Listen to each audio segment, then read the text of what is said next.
Yeah. Wake up with coffee and sports. Sunrise glow, listen coast to coast. A flow like you know. Offensively, who made them? Oh, Patrick Mahomes. Sideline to sideline with plays to show. This network's got the spark. When you put up 300 yards rushing against someone, that you got your butt whooped. I feel like I would have liked to see Oregon Ohio State in the semis, not the quarters. So I think some reseeding is probably where I would change. But they're out of their mind. They're going to do this 3 quarterbacks in a row. Here's the crazy. I just can't take it. Birds keep flying high, fans cheering loud, and one podcast moving through the crowd. Meaty boys brawling, no holds barred bout. This wire life never in doubt. Tune into the vibe. That's my bold prediction for the show. Devin Booker, in the next 3 years, he will be a Houston Rocket. Because I still think Seth is still at the top of his game. I do. I think he's right there. Who knows? Maybe. Not this year, but one time soon. Why wouldn't we potentially see Seth and Roman? One more, you know what I mean? Tune in the vibe.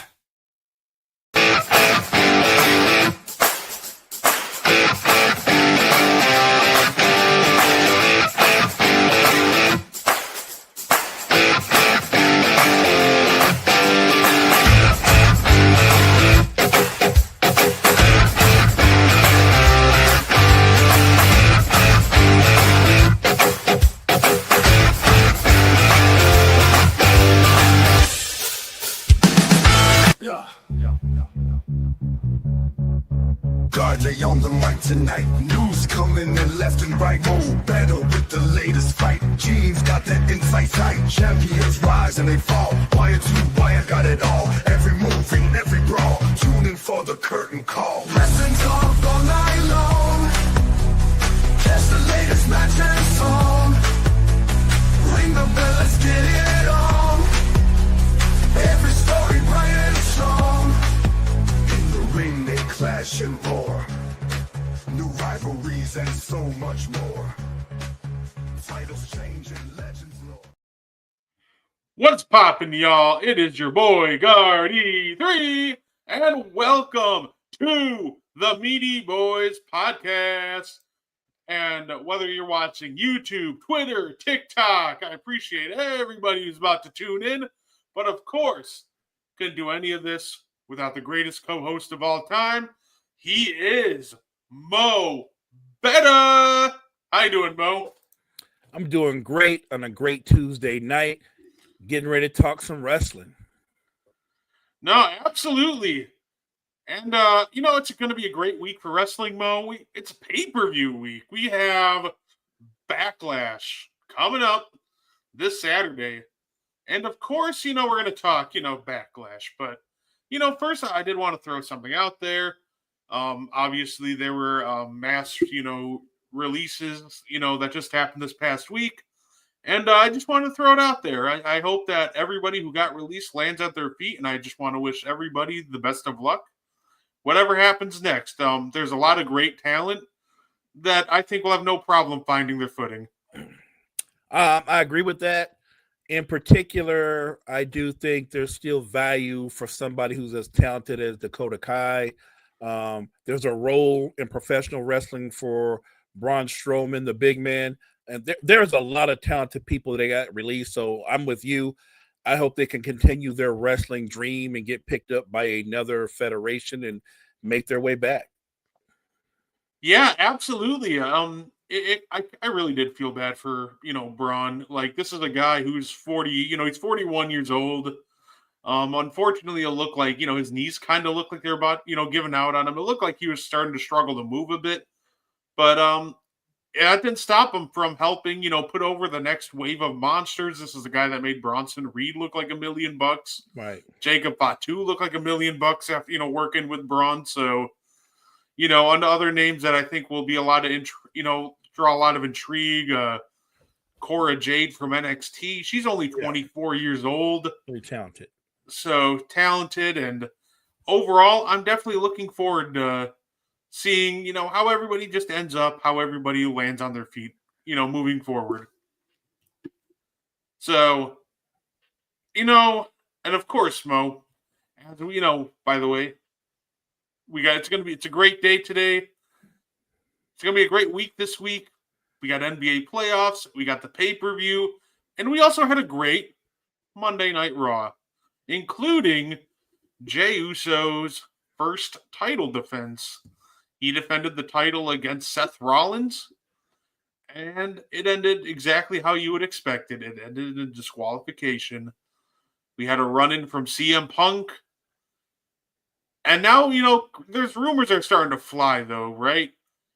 CM Punk comes out. Jay's out there. It looks like they're going to go Logan Paul versus Jey Uso. At this point, it might be at Saturday night's main event, but do you think that maybe they're starting to run this CM Punk versus Seth Rollins feud a little too long? Or, do you think that running a tag team match will, give it some new life? I'm curious because I've seen the complaint there. Like, some people are saying they can't wait for CM Punk to get out of the Seth Rollins vortex, as they call it. Yeah, look, I know they don't like each other, and I get the rivalry, but I think it's one of those kind of rivalries, and you might be where I'm at, where it can be revisited. But I think for now, for the immediate future, they need to back off of that. I think it's gotten a little stale, and they're not on equals. They're not on equal fronts.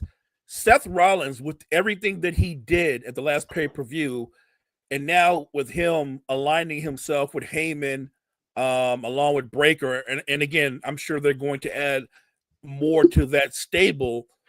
He's aligned himself to make a power move.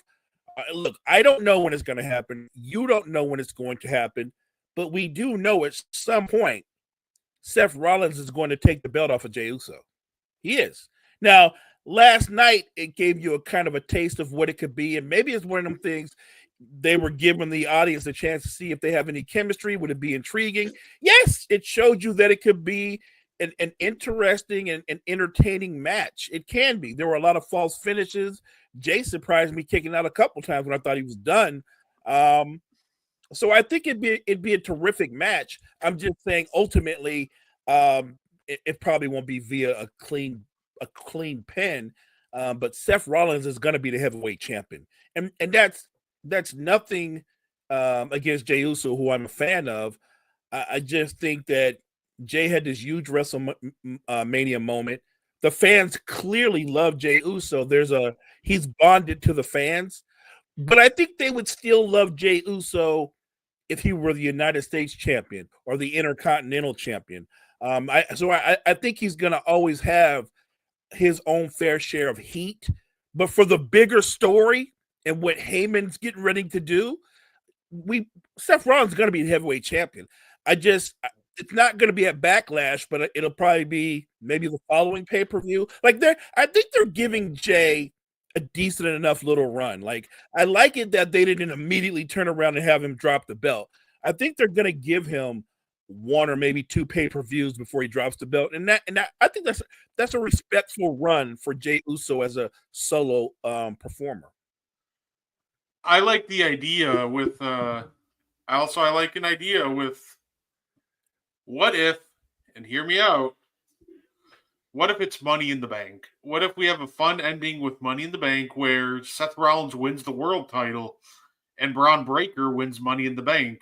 That kind of creates an interesting dynamic, right? I don't think Braun Breaker needs Money in the Bank, but the storytelling that you could do with Seth having to look over his shoulder at not only Braun Breaker, but Paul Heyman, who's always scheming and he's ready to double-cross whoever to stamp his next meal ticket. I just think there's a lot of interesting story devices you could tell making Breaker Mr. Money in the Bank. That's very intriguing for exactly what you said. If Breaker were to win Money in the Bank, it would create that dynamic because Heyman. It's only a matter of time. Heyman's going to look at Breaker. He's going to look at Seth and go, this kid's a full decade younger. I can take out Seth and this kid can be the champ, and I could hold on to the belt for 1,000 days or weeks or whatever with this kid, right? Like, you know, it would create a fantastic dynamic. And I do think that might play out that way. I just don't think it's going to play out that way right away. Like right now, the way it looks with that stable, if you want to call it that, it seems like Breaker is kind of like little brother, and he's listening to everything Seth says or everything Heyman says. At some point, though, he's going to start listening to one of them more than the other. Yeah, and I saw another crazy idea with Money in the Bank, Mo, and I wanted to run it by you because I thought it was pretty insane, and I was like, well, there's no way that this could work, but I thought it was interesting enough. Somebody threw out the idea: what if John Cena won Money in the Bank? Why? Because he wants to ruin wrestling and he wants to make sure that his title reign is not threatened. So I think that doing that would be interesting, but I also think it'd be a pretty bad idea. But I think it's interesting enough to talk about, like John Cena, 2-time Money in the Bank winner. I think that would make for a really interesting storyline. I'm not saying that's impossible. This is what I will say. The way that the WWE is set up right now, especially with the current storytelling, I'm 99.9% sure whoever wins Money in the Bank is going to be a heel. It's going to be a heel just because of where the belts are and how they're set up right now. It may be Cena, but because it's going to be a heel, it ain't going to be Roman Reigns. It's not going to be the current version of Randy Orton. I can tell you who is not going to be, but you know who is a heel? Jacob Fatu's a heel. He could, even though he's carrying a belt, you don't think he wants to go big game hunting? Like, John Cena wants to ruin wrestling, I get it, but I think Jacob Fatu could ruin it in a completely different way. Like, him as a heel winning Money in the Bank. So most guys win Money in the Bank, Brett, and you notice they're very strategic, right? They're like, I'll wait for the perfect moment. I don't think Jacob Fatu's like that. If he wins Money in the Bank and there's a championship match that night, he might go out there in the middle of the match, not at the end, but in the middle of the match to go get the belt. Like, he's that dude. Absolutely. I completely agree. I think Fatu or Braun Breaker would be fun one. I've been pushing for Mello is Money in the Bank for a while. I love a Carmelo Hayes Money in the Bank win. At this point, I don't think it's going to happen this year, but I think Carmelo could be a great guy. You start maybe give him a mid-card title run, let him win the U.S. title this year, Money in the Bank next year. I think it's coming. He's incredibly talented. I still think he's one of the stars of the future. They kind of had him in the background only because at the top, like when you're talking about like the top 5 guys or who's eating, it's so crowded right now. There really isn't room to elevate him to that status. I'm with you. I think you can elevate him to a mid-card championship. He can be U.S. champion or intercontinental champion, but he's too talented to not have a belt. If he is going to win a belt, just for my own satisfaction, I hope it's as a heel. I don't really want Carmelo Hayes to be a face. Yeah, I completely agree. Like, Carmelo Hayes is just such a natural heel. Him as a face is just kind of awkward. It's kind of like watching Tiffany Stratton try to walk around and be a face. Like, Tiffy's fantastic, and we're going to cheer her regardless just because of the talent, but there's no denying that she's just kind of an awkward face. She's a natural heel, though, right? You would agree? Like, oh, yeah. They're trying to make her a face, and you can tell she's trying to be a face. But when she was a heel, it never felt or looked like she was trying. She just was. It was natural. I wonder at some point, does she just do something to break away from that? Oh, absolutely. I'm definitely looking forward to seeing, how Money in the Bank plays out this year, because I think it's going to be fantastic. I think they're in Los Angeles, if I remember correctly. Yeah. So they're going to pull out all the stops for it. Just for the record, I don't care who wins Money in the Bank. There's people that I want to win it, but I know who I don't want to win it. As long as LA Knight doesn't win Money in the Bank, I'm cool. Anybody else can win it, just not that guy. It might be your worst nightmare, actually, just because it is in. I think, like I said, I think it is in LA. So He's probably not even from LA. Hey, but it fits the name. It still blows my mind that they didn't bring him out for WrestleMania in Los Angeles. That blew my mind, honestly. I'm okay with that. No, Yeah. Look. I think that creative and Triple H, they've coming up with some interesting things. I will say this, and I wanted to ask you this.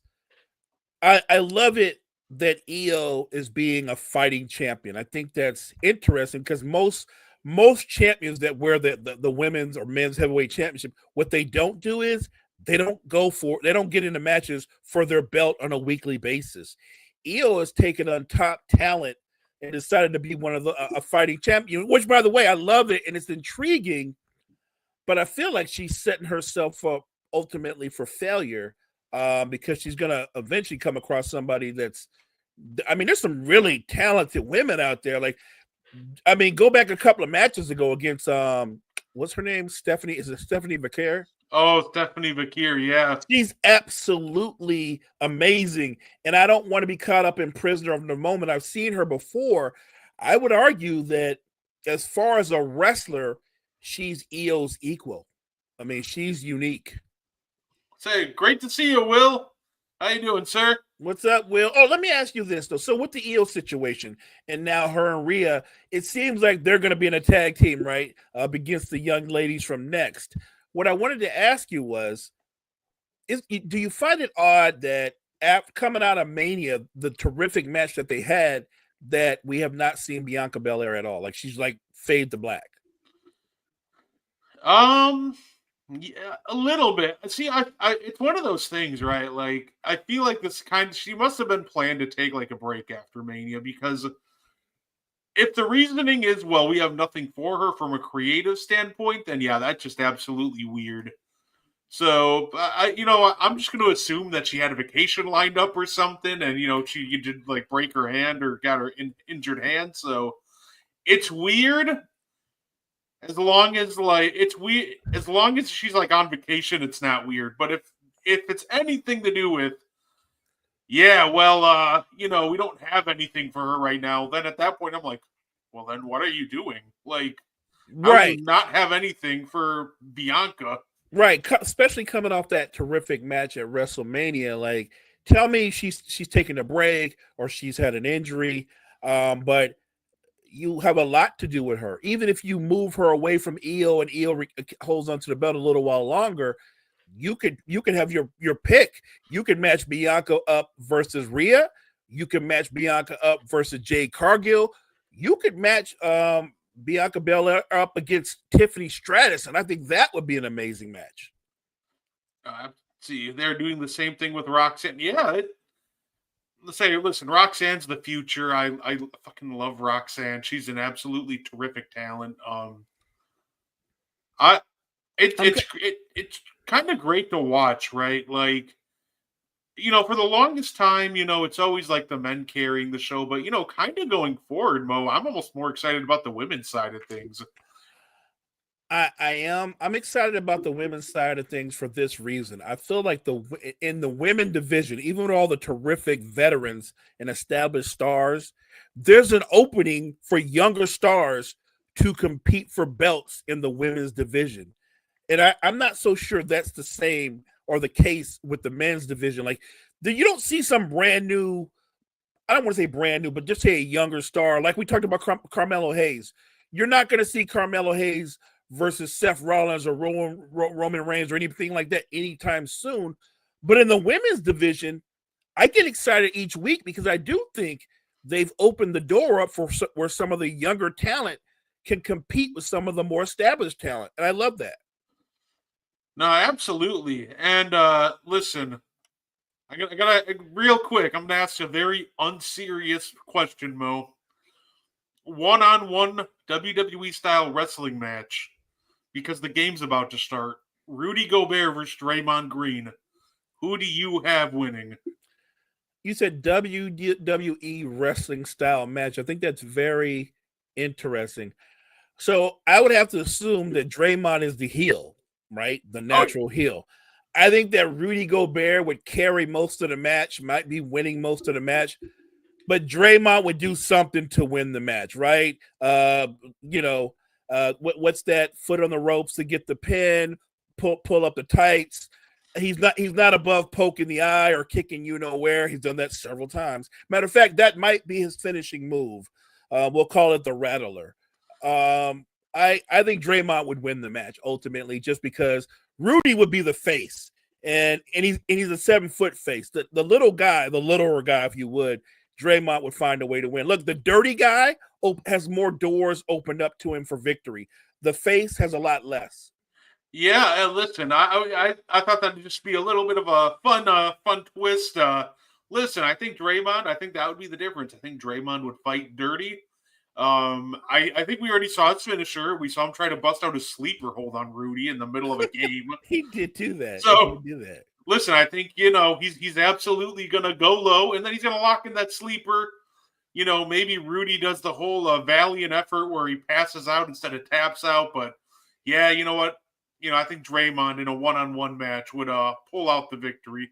I think he wins. But what I will say about Draymond is, I think Draymond has more wrestling moves than Goldberg. I feel like Gobert would have like a very if you watch like Omos or like the Great Khali wrestle, I feel like he'd just be very limited to power, just straight up power moves and nerve holds. So choke slams, power slams, maybe a suplex. So he'll hit a couple of choke bombs and power bombs. So yeah, so you know what? I'm glad we're on the same page that Draymond would, as much as I love Rudy, I think that's Draymond's match. I think we are 100% on the same page, and you're right. When you have a big guy like Rudy Gobert, they end up doing a lot of nerve holds to make up for the fact that they don't have a lot of wrestling moves. Oh, I remember because I remember watching old Great Khali matches, and it was just 90% nerve holds, and it's slow. To me, that's why anytime somebody says, "Well, John Cena could never wrestle," I'm like, he got a workable match out of the Great Khali, man. Right. I think there's only 2 people that pulled that off. Do you? I don't know if you ever remember this guy. He was back in the day. He was called Zeus. Oh, yeah. He was even stiffer than the Great Khali. He could no wrestling moves, no anything. So if he wasn't choke slamming you, if he wasn't doing this nerve move that he did from behind you, he had nothing. Oh, when you said back in the day, I'm like, is he going to bring up the Giant Gonzalez? Ooh, that's another one. That's a good one. Giant Gonzalez, if nobody's ever seen it, this man has... When you talk about bad wrestling outfits, Giant Gonzalez has the worst wrestling outfit you will ever see. It is just beyond putrid. Listen, I don't know who thought it was a good idea, but they put him in this bodysuit with actual hair on it, and I remember that. Yeah, and I'm just what? What is happening? Why? Why is this a thing? It's a horrible costume, and when you see him in the ring, the combination is even worse. He looks like the guy that got cut to be a Marvel evil person. You know what I mean? He didn't quite make the roster, got cut. They were like, well, we'll call you. You know what I mean? He just didn't do it. You're right. Whoever put him in that costume and he co-signed on it, wow. Yeah, literally it's one of the biggest reasons. It's something that I've noticed too, Mo. For some reason, that just made me think also, how come Vegas just cannot have a good ending to WrestleMania? Because I'm trying to think, because that made me think, Mo, because obviously we all know what happened with, John Cena and Cody Rhodes ending. the last time they were in Vegas for a WrestleMania before that was WrestleMania 9 with the Giant Gonzalez Undertaker match. Mm. And that match had the infamous ending with Yokozuna beating Bret Hart and then Hulk Hogan coming out and stealing the show by getting an impromptu title match. Like, I think Vegas just might be cursed because it doesn't matter how good the show is. For some reason, the ending always falls flat in Vegas. It's kind of funny how that just happened to work out again. Vegas has it's got some kind of wrestling hex on it. I would agree, because that WrestleMania, I don't know if it was as electric as last year's, but it was really, really good. Even the match was surprisingly good. I thought it was very well done, all the way up until the longest entrance we've ever seen. It's so funny when they kept like panning to Cena back in the ring, and at first he's like laughing, then it's like he's slowly laughing, and then they pan up and he's looking at him like, "All right, dude, just hurry the F up!" Like, let's speed this up a little bit. It was bizarre because at one point, instead of competing against each other, both Cena and Cody Rhodes are just watching this guy come to the ring. That was weird. Hey, there's rumors that one of John Cena's last matches could be used to tag team with Travis Scott. Oh, God. And I'm just praying that that's not true. Like, there's so many things that I want to see out of this John Cena retirement run. Just, look, when it comes to old opponents, like, obviously, I think the one lock is you definitely want to see him go against CM Punk. And, you know, if you can sneak in an AJ Styles match in there, their matches were absolutely terrific, but I'd prefer to see him wrestle new opponents. And by new opponents, I don't mean I don't need to see him in like Travis Scott versus like Cody Rhodes and Bad Bunny, because I feel like that's just the match they would make, right? Take all their biggest stars, take Bad Bunny and Travis Scott, and let's throw them all in a match together. Yeah, I don't want to see that. And I know that Bad Bunny actually has shown that he's got a little bit of ring chops. He's got a little bit. But I don't think his little bit can carry how bad Travis Scott is. Yeah, I'm definitely looking forward to, you know, the Cena retirement run, seeing how that plays out, but I want to give some props to somebody else.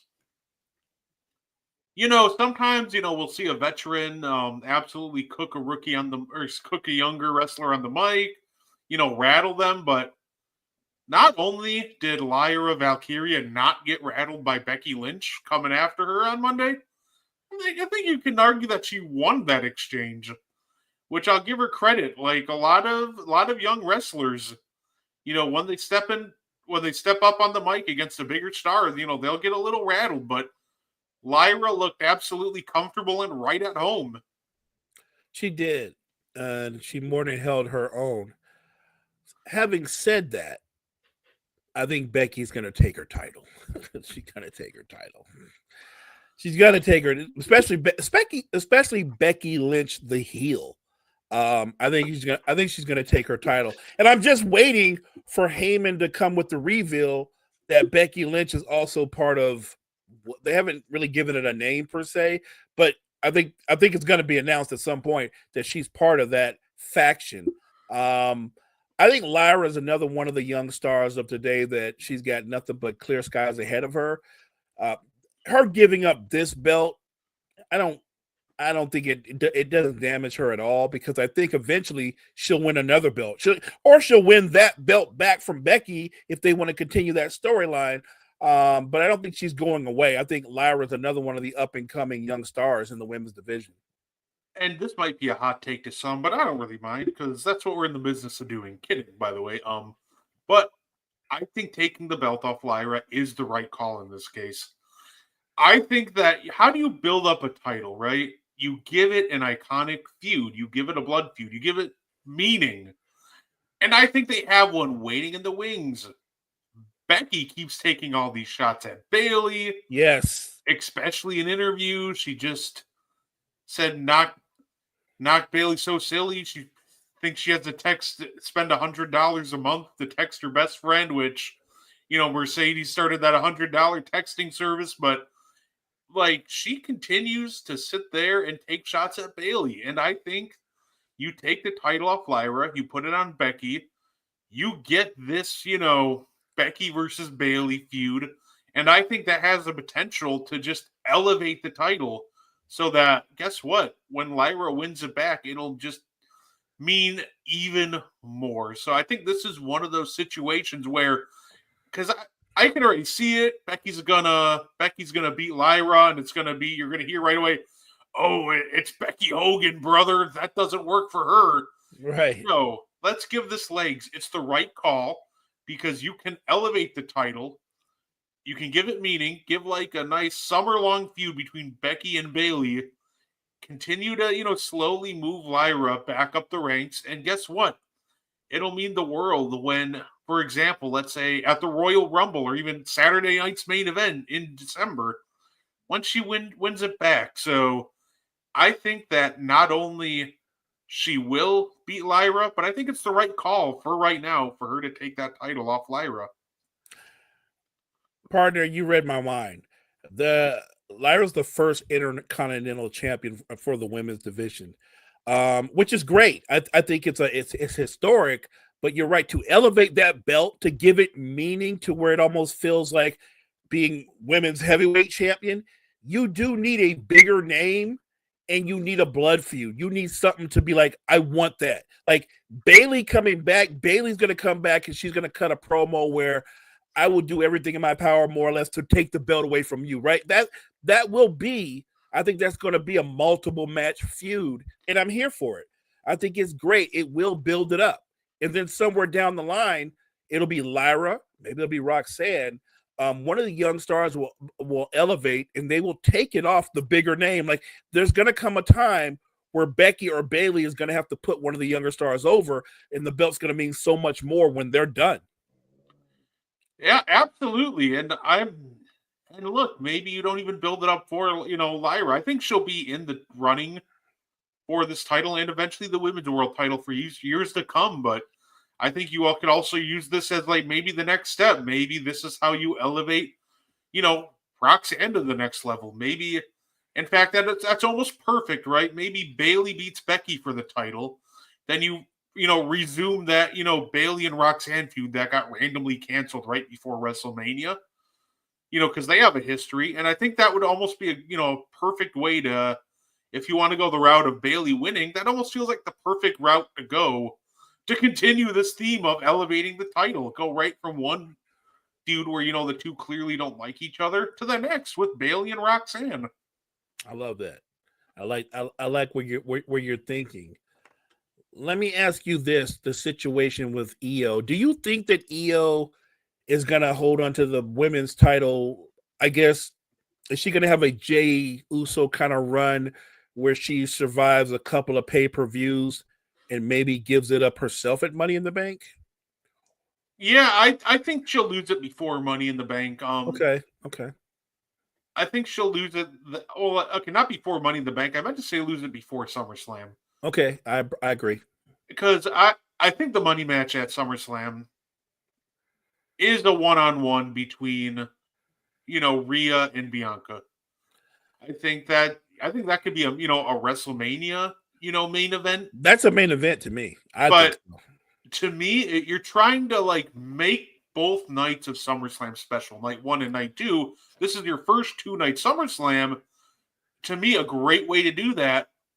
Give the fans a first time ever. One-on-one, Rhea versus Bianca, right? Like, that's the match that people are clamoring for. And I get it if they want to save it for WrestleMania. But I also wouldn't be mad because I understand the logic if they decide, hey, let's just do this at SummerSlam and we'll make it the main event of night 1. And what if the match is such a banger, Brett, that even the loser comes off with more heat than they had? Like, if it's as good as we think it could be when you look at both female of the women's skill sets and what they both bring to the table, and it's one of those matches where like instant match of the year, would you not run that back at WrestleMania? Yeah, and you could literally have it main event in both, right? Like I could see it. You just run a trilogy and have matches happen at the big four. Maybe run it at SummerSlam. Okay, well let's say Rhea beats Bianca for the title. Guess what? Bianca wins the Royal Rumble. Look at that. You have your WrestleMania match set up, a rematch that everybody wants to see. So I think that it's the right move, and I wouldn't worry about it because I think you can have it main event both SummerSlam and WrestleMania. Yeah, I think that I do think the heat that you're going to get between those two competitors is you won't be disappointed in what you're watching in the ring. I don't see it. What I'm curious about is who are they going to make? I guess who are they going to put in front of Tiffany Stratton? Do you know what I mean? Like, I get that she's getting ready to lock up with what's the big Nia, but we've kind of seen that, so I don't. That could be kind of a rivalry, but I think that it feels like they're auditioning people to be her rival. Like the match that we kind of got with her and Jade for a little bit, that was kind of intriguing. Like at some point you are going to put Jade in the thick of things. And I think Jade and Tiff Stratus would be a great match because Stratton would be a great match because Stratton is so dynamite in the ring. She can carry, I would say, a less seasoned talent like Jade is. Like Jade is steadily improving, but like in the men's division, most of what she does is she's relying on her power.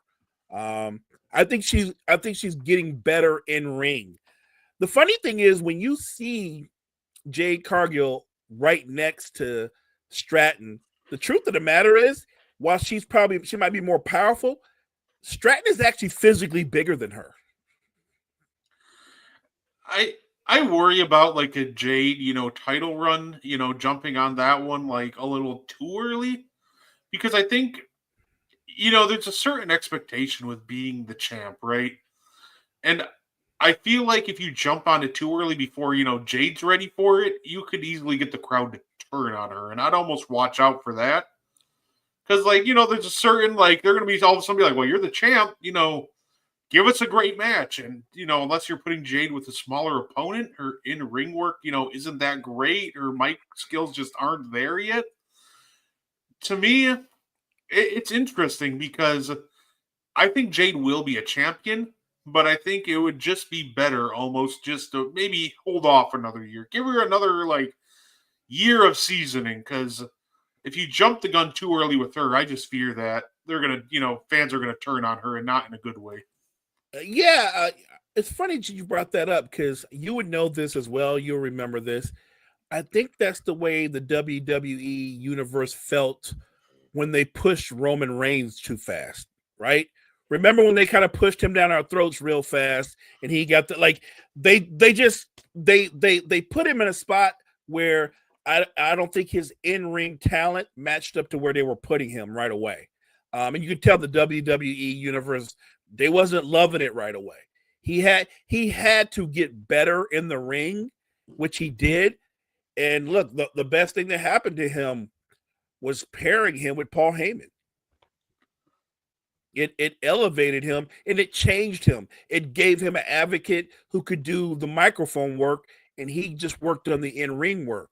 And I think that's what's going to happen. I think you're right. I think Triple H and company are smart enough to realize that as talented as Jade is, it wouldn't be wise to push her too far. That doesn't mean she can't be in big matches, but I don't think she's going to be wearing a belt, not an individual belt anyway, anytime soon. By the way, I know this is a wrestling show, but I want to give a quick update. The Cavs are down 2-0 now. Tyrese Hall. What? What? In the most insane sequence, Mo, Tyrese Halliburton hit a first free throw to make it a 2-point game, intentionally missed the second one. They got the offensive rebound, then Hallie hit a step back three to walk it off.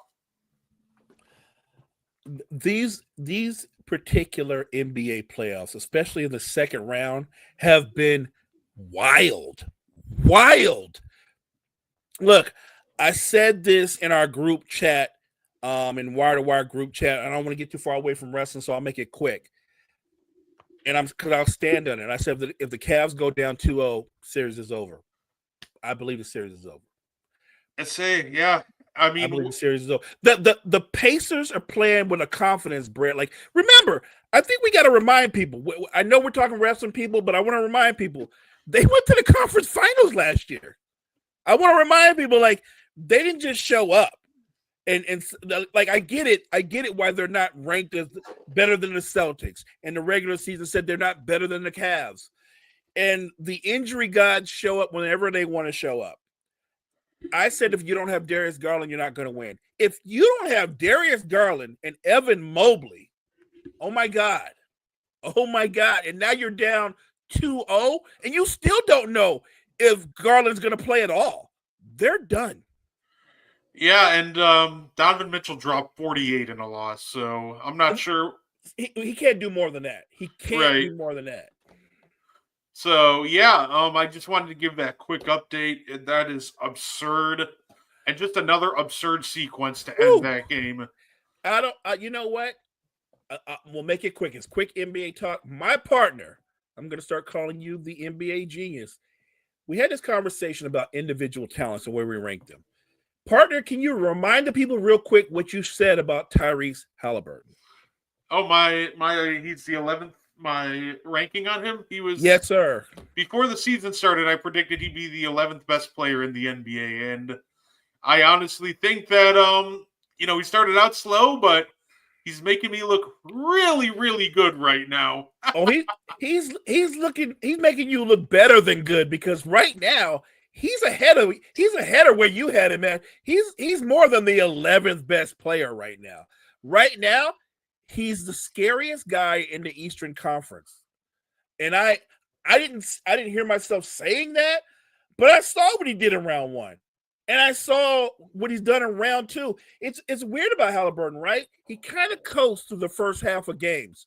But in clutch time situations, I don't want to drive people crazy, but in clutch time situations, he's looking very Jalen Brunson-like.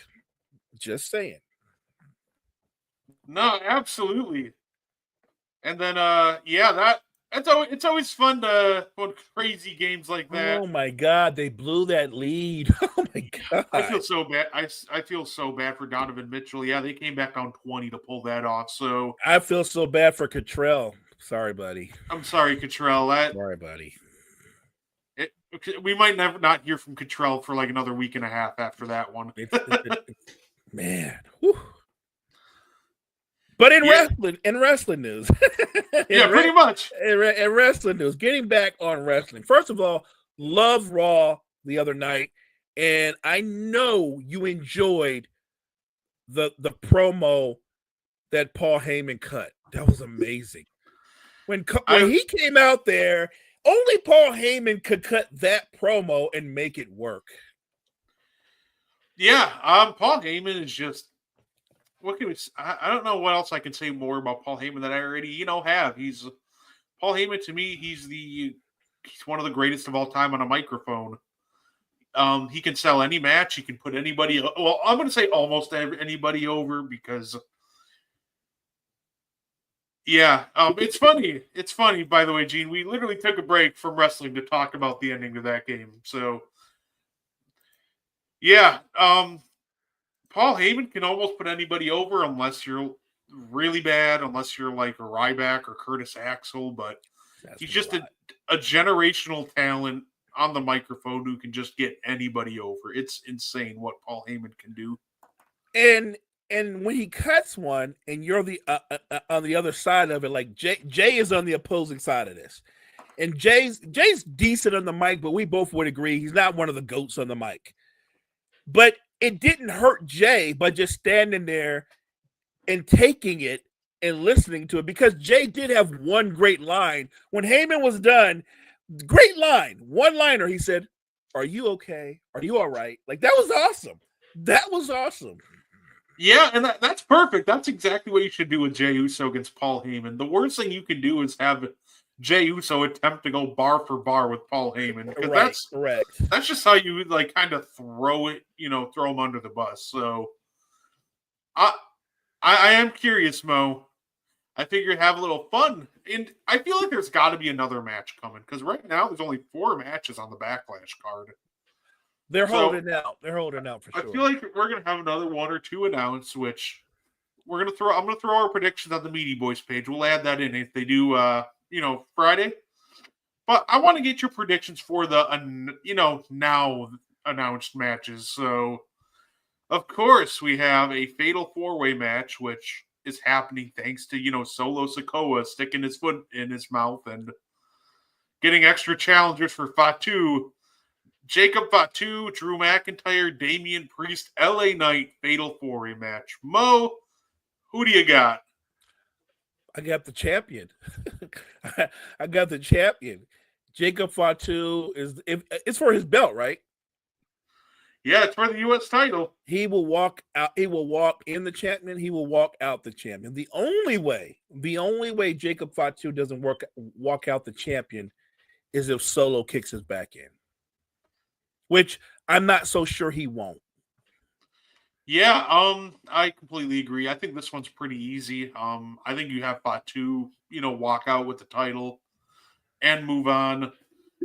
Kyle asked, who takes the pin? Well, that's easy. LA Knight. I agree with Mo on this one. I think McIntyre and Priest take, each other out. It leaves it to Fatu and LA Knight, and I think LA Knight takes the pin. I think LA Knight's just so over at this point. Taking a pin against Fatu just doesn't hurt him in this situation. So, of course. And then Lyra versus Becky. Mo, I think you kind of touched on this earlier, and we both agree that it's just Becky, right? It's Becky. Look, I think the match itself won't disappoint us. So I think there'll be multiple false finishes. It will be close, but this is heel Becky. So she's not going to win by a clean pin, but she will win. Yeah, absolutely. And I think we'll agree with this third match too. Randy Orton versus John Cena. I don't think they're ending John Cena's title reign a month after he wins it. No, I think that it will be one of the kind of matches where Randy Orton will have multiple chances to win. He might get 4 or 5 false finishes. John Cena is going to find a way to pull the match out. John Cena's title run, I believe, is going to last a lot longer than most people think. I'm going to lean with John Cena. I think that John Cena is going to walk away with the belt. I know that in wrestling history, they've always said at some point when you leave or you're going to retire, you're supposed to give it up to whoever. I think John Cena, like he said, he's going to ruin wrestling. I think he's going to leave with the belt. Yeah, and I completely agree. I think I think it's a very real chance he walks out with the belt, which means I think he, role reversal. I think he cheats to beat Randy Orton in this one. Facts. And of course, maybe the most controversial match on the show because people want, more for Gunther. Gunther versus Pat McAfee. Pat McAfee's first match since WrestleMania 38 when he wrestled Austin Theory and Vince McMahon. So, let me put it this way: Gunther is better than Austin Theory and Vince McMahon combined. Matter of fact, throw Shane in there too. I don't know how this is going to be a good match.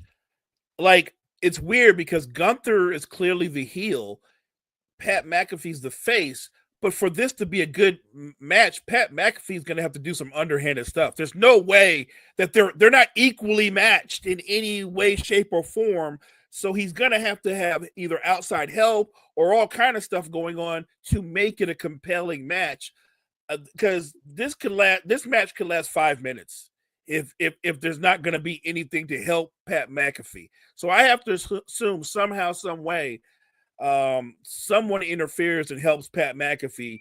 I still think Gunther ends up winning, but the outside help makes it a longer match than it normally would be. Yeah, and I agree with that. I think at the end of the day, when it comes to this match, I think it should be short and sweet. I think, have Gunther dominate the match. Pat hits a little bit of a comeback, but then Gunther just chokes him out. this is going to be an interesting summer for Gunther. I feel like people are going to feel bad for him because I think, I could see him continuing to choke out Pat McAfee after the match. And That's going to happen. You can already count that. And once again, this is going to be interesting because I just genuinely believe that this is going to be the lead-in angle for Gunther versus Goldberg. It's coming. He's got his retirement match, and Gunther's the only guy they've teased a feud with. So I have to believe. So are we going to get the Goldberg tease this weekend at the pay-per-view, right? Is it when the match is over and they can't make Gunther let him go, are we going to hear the music? I almost think so, because like with the backlash being kind of like a little underwhelming right now, like card-wise, like 4 matches, like it almost feels like they have to have something big in the chamber, and I feel like they're going to convince themselves that big, thing in the chamber to get people to tune in, or at least pop views, will be the surprise appearance of Goldberg.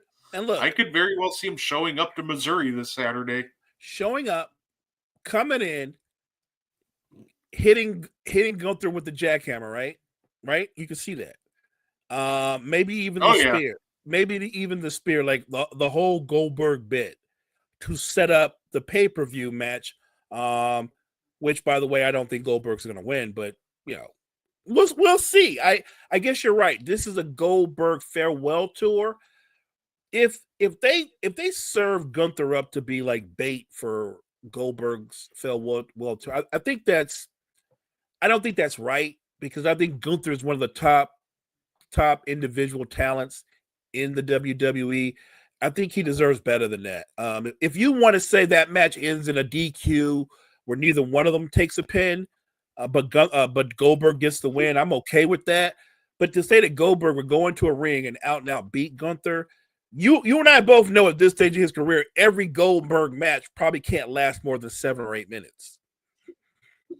Yeah, I think at the end of the day, that whatever his retirement match is, if it's against, like, I think he has to lose. Like, unless, like, you're just throwing, like, somebody, like, maybe, like, I don't know, The Miz or somebody who, if they lose, whatever. Why does everybody beat up Miz? Like, if you're throwing Goldberg against somebody like Gunther, or, there's people throwing around the other name I heard people throw around, like, well, because, WWE likes to do the spear versus spear thing with Goldberg. So Sure. people are throwing around like, well, maybe it's Braun Breaker. If you're going against one of these young up-and-coming talents, Goldberg has to lose. Like, you can't feed these guys for, like, the Goldberg retirement match. So if he goes up against Breaker, not only does he lose, but that's a very fast match. That's a very fast match. Like, I'm just saying, Breaker is a high-impact wrestler. Goldberg has like 3 high-impact moves. He's not really a wrestler. It can't last but so long anyway. If you want him to go out on a bang and win, then put him up against Austin Theory or somebody like that. Yeah, and I think Theory would actually be perfect because he'll oversell everything Goldberg does and make him look like a monster. Right. So then that's kind of my point. Like, if Goldberg wants to go out against the young guy, then yeah, he loses. But if he wants to win, yeah, trot out like Austin Theory or, Grayson Waller, somebody who can just afford to take the loss, and everybody's like, don't care, we got to see Goldberg one more time. I'll go you a step better. You can haul out Theory and Waller, and Goldberg can win. Yeah. No, absolutely. And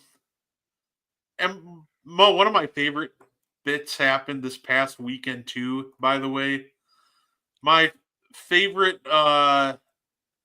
notorious, by the way, it's huge sarcasm on the word favorite, notorious truth teller Hulk Hogan was at it again. And he goes, well, you see, I was the first guy to face Brock Lesnar after his return from UFC. And to me, that's the funniest thing ever. Like, he does it again. He does this thing where he needs to make up stories to stay relevant, I guess.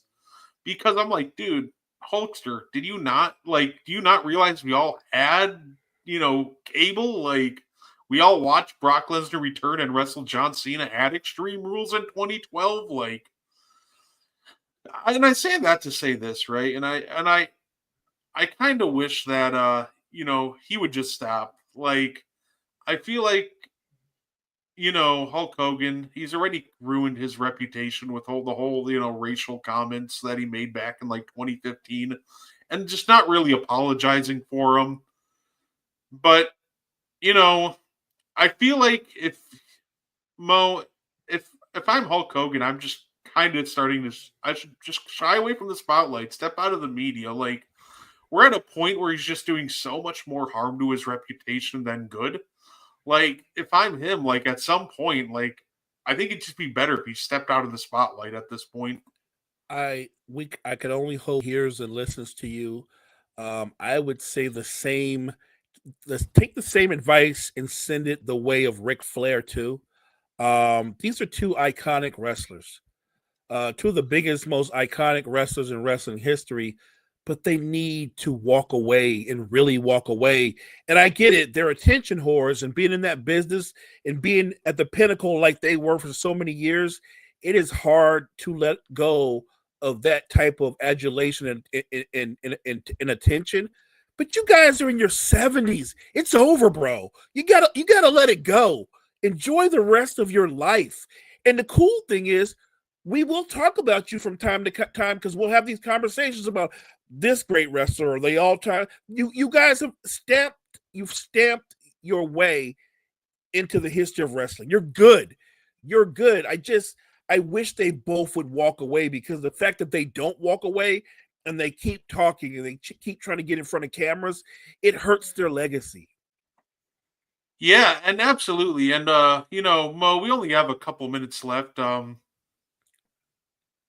I wanted to kind of switch over from like, kind of more selfish wrestlers like Hogan and Ric Flair to just somebody who's, selfless, like all about the people and just an overall great human being. We're on Facebook, YouTube, Twitch, Twitter, but we're also on Roku TV, and that wouldn't have happened without a good friend of ours, Mac, who unfortunately passed away this past weekend. So overall, like, he's helped open doors for this network that wouldn't have been open, without him. Overall, patient, just a genuinely good human being who this show being streamed out on Roku, and just any show streamed out on Roku from wire to wire, that just wouldn't have happened without Mac. So I wanted to just take a minute to show some love to Mac, and thoughts and prayers out to Linda. So yeah, I just wanted to take a minute to shout out Mac. I love that. Yeah, look, rest in power to Mac McGrath. Our heartfelt prayers go out to Linda and the family. Matt McGrath, he's not just was an advocate for our show, not just an advocate for our network, but for a lot of up-and-coming podcasters trying to establish themselves. Like, look, as far as I'm concerned, Matt McGrath, he's the godfather of what we're doing of this, because he was trying to put everybody in, not just us, but many others. Like, he was everybody's favorite advocate. So I just want to shout him out for everything that he's done for us, everything he's done for others. And he will be sorely missed. And thoughts and prayers go out to his family. Absolutely. And then, before we get up on out of here, Mo, is there anything you wanted to add? No, I just really do appreciate everybody in the chat, Kyle, Gene, everybody for coming out. Always a blast to sit up here. We're just two guys who love wrestling, so we appreciate everybody that joins us every Tuesday night at 9. Just make sure you check out all the other great talent that we have at Wire to Wire. We are constantly growing, evolving as a network on Wire to Wire, and we cover everything. And when we say Gene Walczak's the NFL genius, it's because it's so. When I tell you that College Cottrell knows anything about college football, it's because it's so. Alex is amazing when it comes to everything MLB. Like, this is such a talent, well well filled out roster that we have at Wire to Wire, and we appreciate every time you guys share, like, follow. We appreciate that. Continue to do that. We thank you. Absolutely. And you can check Mo and I out this upcoming Thursday. I'll just straight up ask you right now, Mo, you down for a watch along? We got Warriors Wolves game 2 at 7:30. Count me in, partner. I'm ready. Watch along Thursday, 7:30, Warriors Wolves. That's going to be the and one episode. But we'll have also just fun, interesting little side topics in between commercial breaks. We'll give you a fun halftime breakdown of the game. But otherwise, we thank you guys for tuning in. Gave you wrestling, a little bit of hoops. So we hope you guys enjoyed your time with us, and we hope you guys have a wonderful day.